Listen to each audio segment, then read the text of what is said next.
The president is expected to meet with key congressional leaders next week amid calls for unity after the wrath of Harvey. He's expected to push his tax cut agenda.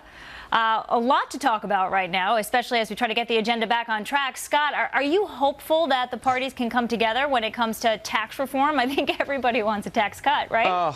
Lauren, I was hopeful months ago, and I'll tell you, the agenda, I don't know if it was ever on track. That's the question. I'll tell you what, though. This is a Congress that has a trouble with one little responsibility they have to all the American people: governance. And I think Trump is finding that Congress is a lot more opposing to him than he probably expected when he was inaugurated in January. And therefore, I'm not expecting them to get anything done on tax reform. Oh, boy. Juan, the fact that we're dealing with a natural disaster right now, does this push back the agenda, mainly tax reform, further? And how much further does it push us back? I don't think there's a direct relationship there, although it's going to cost money in terms of the recovery effort. But what we're seeing so far is that the Republican majority in the Congress is saying, let's do that as a separate item. Let's not count that against the potential for raising the debt ceiling or a spending bill. But I think the bigger question here is, and this is picking up on what you just heard, overwhelming majorities of the American people don't have any expectation that we're actually going to get tax reform done. That could be good news. We saw this, by the way, in a Fox poll.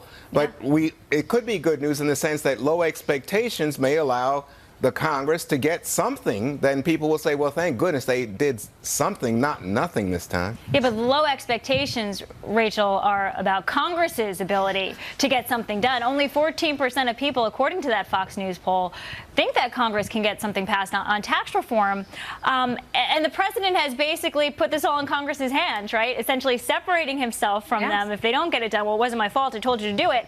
And if they do get it done, Rachel, he's going to pat himself on the back. Of course he is. That's what presidents do. But here's the deal. These congressmen, these senators, especially the Senate, because so much of the agenda has been obstructed really at the Senate level, they've been back home. They've been getting an earful from all of their constituents. And tax reform is something where you can get some bipartisan help with. And so this is a chance for the Congress, I think, to atone themselves for what they didn't do on health care.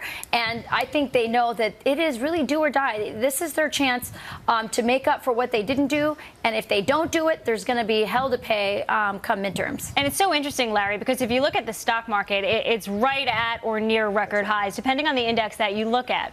And it has not priced in tax reform. So should we get it, what happens to your 401k? You know, be a huge catalyst for the average American who's been saving in their retirement plan. So I think it's really important because it would be so widespread for middle-class Americans.